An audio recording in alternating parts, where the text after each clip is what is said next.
Welcome to TBYT TV, in which we get weight loss motivation from biblical scriptures. Today's focus scripture is taken from Genesis chapter 1, verse 28, which reads, "Then God blessed them, and God said to them, Be fruitful and multiply, fill the earth and subdue it, and have dominion over the fish of the sea, over the birds of the air, and over every living thing that moves on the earth." I'm kind of laughing at myself a little bit because that one was a longer one for me to memorize. But for the last few episodes of TBYT TV, I've been really focusing on those early scriptures in Genesis that God said concerning man. And the first thing that he said was, let us create man in our image according to our likeness. So the first thing that he did concerning man was to establish his identity. And then secondly, he said that man was to have dominion over the fish of the sea, over the birds of the air, and over the cattle, and over every creeping thing that creeps on the earth. So God also established man's authority. And then thirdly, which is what we're focusing on in this particular episode, is he told man that he blessed them. First of all, he said he blessed them, which means that he set man apart as holy, as sanctified. That means he was set aside for a particular purpose.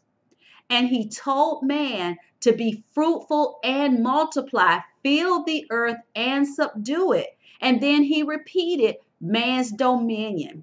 So to me, what this specifies is that God gave man responsibility, that he did not create man to be idle. He created man for a particular responsibility. In fact, if you look at other scriptures, it said that God created man for good works so that men would see our good works and glorify him.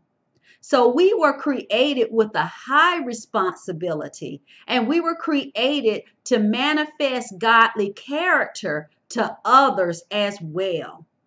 Now, in this scripture, it tells us here to be fruitful and multiply. And in this particular situation, God was talking about reproduction. However, in later scriptures, it also talks about the situation, or at least the ideal of fruitfulness. In Galatians, it talks about spiritual fruitfulness, and that we're to manifest love, joy, peace, patience, kindness, goodness, faithfulness, gentleness, and self-control. And the whole point of that is so that other people will see that there's something different about us who follow Jesus Christ. And they will see the difference and say to themselves, I see that there's something different about her. I see that there's something different about him. Let me inquire as to what's going on with them. And then we have the opportunity to tell them about Jesus Christ, the Son of the living God. So for your action step this week, I want you to think about the responsibility that you have as a follower of Jesus Christ.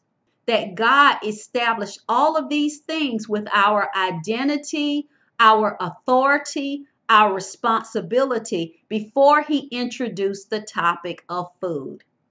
And I say that it's really important that we view food in the right context. In fact, a phrase that I often remind myself of is that eating powers activity. That we weren't created just to eat, although eating is certainly enjoyable and we fellowship over eating. But there was a point in my life in which I could realize that eating was consuming my daily thoughts. In fact, I did a experiment in which I said, well, I'm going to count the number of times that I think about food in a particular day. And guess the number that I counted. I actually counted that I thought about food 77 times in that particular day. And now that I look back on it, it was like food was consuming my thoughts. And I think to myself now, what if I had been thinking about God that much throughout the day? I really would have experienced a lot of spiritual growth sooner than I did. But your action step this week is to think about your responsibility once again in God, because we were called for a high purpose indeed. So when you think about your responsibility throughout the day, your responsibility as part of God's family, then I believe that it will help you to start thinking about food in the right way, and that food is your nourishment that will help you accomplish your purpose in God, so that you really do want to make sure that your food choices help you accomplish that purpose. God bless you.